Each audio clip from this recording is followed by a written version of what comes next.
সংসার ভাঙছে কার না সুতোপার। হ্যাঁ, আমি নাম ধরেই বলছি, কারণ স্ট্রাইক বাইক মারার মতন কোনো অপশান নেই, মারলেও বয়ে গেছে আমার। আর আমার এই চুনোপুটি চ্যানেলে স্ট্রাইক মারবে না, কিন্তু একসময় ওর সঙ্গে কথা বলতাম, ভাবতাম মেয়েটার একটা ডিগনিটি আছে, মানে একটা মিনিমাম নিজস্ব নীতিবোধ, কালচার কিছু একটা আছে। কিন্তু দিনের পর দিন যত গেছে আমি দেখেছি যে ওর মধ্যে সব থেকেও কিছু নেই। মানে ভালো নাচে, গান গায়, বাট অনেক কিছুই নেই। মানে মাথার মধ্যে এত জট পাকিয়ে গেছে, এত বিদ্বেষ, রাগ, ক্ষোভ, এত নেগেটিভিটি ঢুকে গেছে। সারাদিন শুধু চিন্তা করে কাল কাকে নিয়ে কন্টেন্ট করব, কাল কাকে নিয়ে কন্টেন্ট করব, এবং দিনে 3খানা ভিডিও নামাতে গেলে কি গজর গজর বকবক করতে হবে সেটা মানে মনে নেই কোনো ফুর্তি, ঘোরা ফেরা। কদিন আগে বোধহয় দার্জিলিং গেছিলো শুনেছিলাম, যদিও দেখিনি ভিডিওগুলো। আজকে ভিডিও এলো যে সংসার ভাঙছে, আমি দেখি তো আবার কি নাটক শুরু হলো। আমি শুধু বলবো ওকে যে ভিডিওর কমেন্টগুলো দেখেছিস? ভিডিওর কমেন্টগুলো, মানে এখানে কেউ কারোর শত্রু না, মানে শত্রু বানিয়ে ফেলে। কমেন্টগুলো ও দেখেছে, মানে দেখা হয়েছে যে ওর ভিউয়ার্সরাই কী কমেন্ট ওকে করেছে। দেখো, ও ভিডিওর মধ্যে যেটা বলেছে পুরোটা দেখিনি, কিন্তু অনেকটাই দেখেছি। সেখানে বলছে যে ওর সংসার ভাঙবে, কী সব হয়েছে, একভাবে থাকবো না, মানে এটা যে পুরো নাটক বোঝাই গেছে। এবং তারপরে বলছে আমি আইফোন কিনেছি, সেখানে লোকের চোখ পড়বে। ভাই, চোখ কেন পড়বে? আজকে ব্লগ উইথ কৌশিক থেকে আরম্ভ করে যারা বড় বড় ইউটিউবার আছে, বড় বড় ব্লগার, যেমন MS ফ্যামিলি, এরা কিছু ছাবড়ি ব্লগার, কিছু স্ট্যান্ডার্ড ব্লগার। এবার ছাবড়ি ব্লগাররা নিজেদের নেগেটিভিটি দিয়ে, কেচ্ছা দিয়ে জমি কিনে ফেলেছে, বাড়ি করে ফেলেছে, আইফোন 2-3টে করে ফেলেছে, সেটা একটা। আর যারা ভালো ব্লগার তারা তাদের যোগ্যতা দিয়ে লাখ লাখ ভিউজ কামিয়ে আইফোন কিনে ফেলেছে। কিন্তু কিছুজন করেছে অভাবে, কিছুজন করেছে স্বভাবে। আমি এর কথা বলবো, এ যে বাড়িতে থাকে সেখানে এ শ্বশুরমশাই একজন টিচার, মানে হেডমাস্টার ছিলেন, আমি যতদূর শুনেছি। ভুল হলে একটু কারেকশন করে দিও। তো টিচার তো ছিলেনই, স্কুল টিচার। সেখানে তার একটা রামসাম ভালো অ্যামাউন্টের পেনশন আসে, ভালো জমি জায়গা আছে, নিজেদের বাড়ি, অর্ধেক খরচায় নিশ্চয়ই শ্বশুর শাশুড়ি চালান।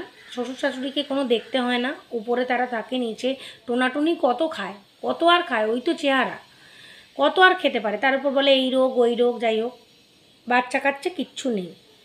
অন্য কেউ হলে সামান্য কয়েকটা কন্ট্রোভার্সি করে যা পেত, তাতে বরেরও কিছু না কিছু তো মাইনে আছে, চলে যেত। ওর এত লোভ, ও দিনের মধ্যে 3বার করে এই নেগেটিভিটির ভিডিওগুলো নিয়ে নিয়ে নিজের মধ্যে নেগেটিভিটি সঞ্চার করতে করতে করতে করতে এমন একটা পর্যায়ে চলে এসছে যে ওর মাথায় আর কিছু ঢোকেই না। দেখো, ওর যদি খুব অভাব থাকতো তাহলে বলতাম ঠিক আছে, পেটের দায়ে করে, এটা তো অভাবে না, এটা স্বভাবে করে। যার বাড়িতে একজন টিচার থাকে তার কতটা সম্মান নষ্ট হয়, ও যা কাণ্ড করেছে, কেস খেয়েছে, এই খেয়েছে, তারপরেও মানুষ চুপ করে যায়, ও চুপ করেনি। আশা করি জিনিসগুলো ওর শ্বশুরের কান অবধিও যায়। তাদেরও তো বয়স হয়েছে, তাদেরও মান সম্মান আছে, তো তাদেরও নিশ্চয়ই এগুলো খারাপ লাগে। তারপরে কেস খাচ্ছে, এ খাচ্ছে, ওর বর যতই কিছু না বলুক, উনি তো নিরীহ গোবেচারা, দেখলেই বোঝা যায় ওর হাজব্যান্ডকে। খারাপ লেগেছিলো যখন ওই শুনেছিলাম ওর হাজব্যান্ডের দোকানে গিয়ে ওরম করেছে, তখন আমার মনে হয়েছিলো এর জন্য আজকে দেখো এর হাজব্যান্ডকেও কতটা হ্যারাসমেন্ট করতে হচ্ছে। একসময় চুটিয়ে সবাই কন্ট্রোভার্সি করেছে, আমিও করেছি, কিন্তু ভাই একটা টাইম আছে, একটা লিমিট আছে, সব কিছু সব জায়গায় এসে একটু থামতে হয়। একটা MA পাস, MA BEdও বোধহয় ওর করা, যেটা আমাদের করা নেই। যে কোনো স্কুলেও চাকরি পাবে, কিন্তু লোকের পেছনে লেগে তো এত টাকা রোজগার করতে পারবে না। এবার এত টাকাও ও রোজগার করে না যেখানে আইফোন 1 মাসও যাচ্ছে না, সোফা, তারপরে কি ফ্রিজ মৃজ সব কিনে ফেলেছে। কারণ দুজনে রোজগার করেও ভালো স্যালারি পেয়েও এত তাড়াতাড়ি এত কিছু হয় না, কিন্তু এখানে লোকের পেছনে লেগে ভালোই হয়। একজনের সংসার ভাঙছে আর একজনকে লাগছে, একজনের সংসার ভাঙছে, আর আমরা ভিউয়ার্সরা সব থেকে ছ্যাঁচড়া, যারা এদেরকে ভিউজ দিয়ে টাকাটা দেয়। তো যাই হোক, আমি বলবো যদি ওর সংসারটা ভেঙে থাকে, যদি ওর হাজব্যান্ডের সঙ্গে মিল না হয়, এটা কোনো স্বাভাবিক, অস্বাভাবিক না, এটা স্বাভাবিক।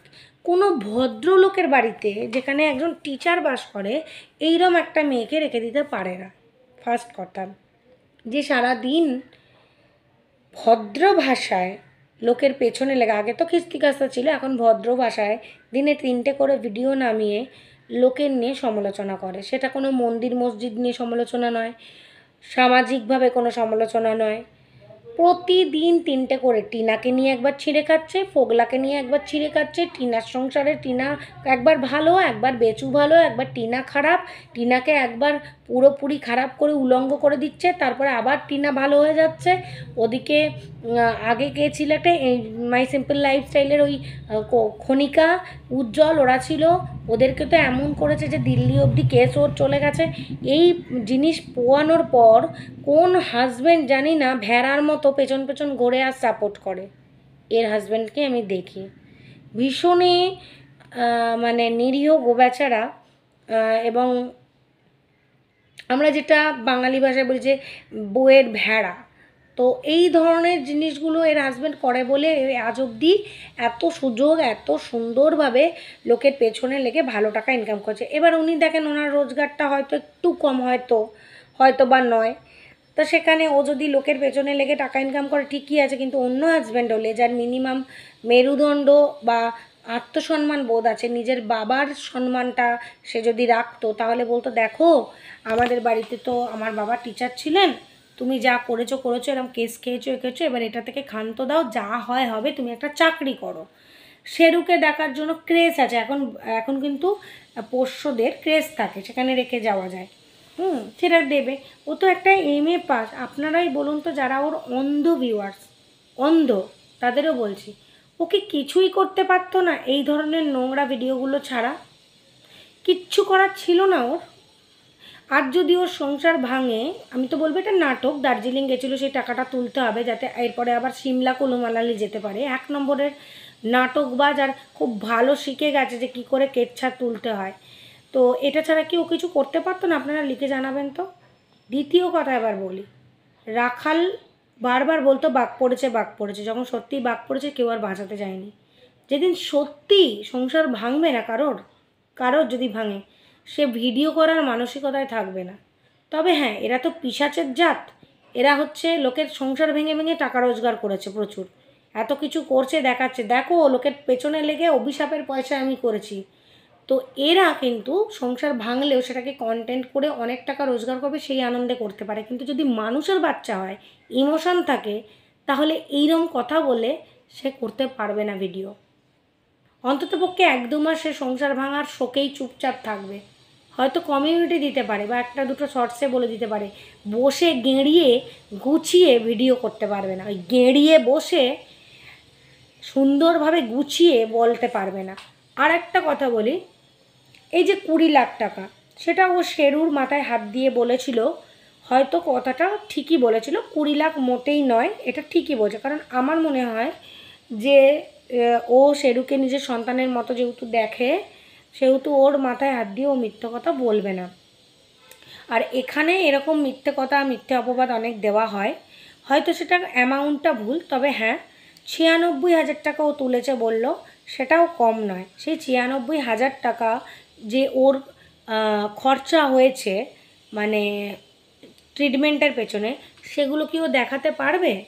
নাকি 96,000 টাকাটাকে ও অন্যভাবে খাটিয়ে সেটা আরও বেশি হয়েছে, অথবা 96,000 নাকি তার থেকে একটু বেশি, 2 লাখ। 2 লাখ যদি হয়ে থাকে বেশ ভালোই, কিনতে অ্যামাউন্টটা নেহাত কম না। মানে ট্রিটমেন্ট করিয়ে ঘুরে ঘুরে আসা যায় দার্জিলিং, বা আইফোনের জন্য ডাউন পেমেন্টটা করে দেওয়া যায়। তো এখন তো আইফোন সবাই নেয়, কারণ একটা সময় ছিল যেমন এই গাড়িটা ওরাই কিনতে পারে, এই ফোনটা একমাত্র ওরাই নিতে পারে, একটা শ্রেণী। কিন্তু এখন তা নয়, এখন লোনের যুগ, সবাই নিতে পারে ডাউন পেমেন্ট করে। কিন্তু কিছু জিনিস অস্বাভাবিক নয়, যেমন ওকে যদি কেউ ছেড়ে দেয় কোনো স্বামী, সেটা অস্বাভাবিক নয়। কারণ ও যেভাবে বাড়ির মান সম্মান নষ্ট করেছে, ওদের তো যথেষ্ট স্ট্যান্ডার্ড বাড়ি, ওর শ্বশুর শাশুড়ি সত্যি ভালো দেখে যেমন হয়, এবং দেখে না শ্বশুর শাশুড়িকে, কোনো দায়িত্ব নেয় না, মুখে মুখে চোপাতো নিশ্চয়ই ওর যা মুখ, সেই ক্ষেত্রে অফেন্ডেড হয়েছে। একটা ছেলের বউ যদি শ্বশুর শাশুড়িকে না দেখে, তারা উপরে থাকে নিচে থাকে, কারণ আমিও তো একটা ছেলের বউ, জীবনের শেষ দিনটা অবধি আমার শাশুড়ির পাশেই আমি ছিলাম, মানে আমরাই দেখে এসেছি তাদেরকে। তাই আমাদের এগুলো ভীষণ অস্বাভাবিক লাগে।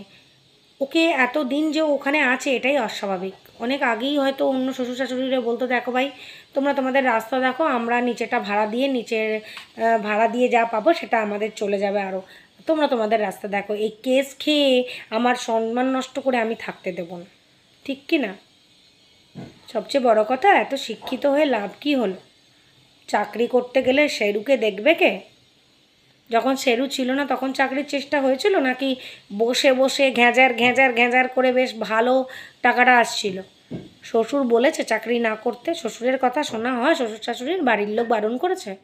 বাড়ির লোক বলেছে এই কাজগুলো করে চারটি কেস খেয়ে টাকা রোজগার কর, তার থেকে চাকরি করা অনেক অনেক সম্মানের। ভালো থাকুন, সুস্থ থাকুন।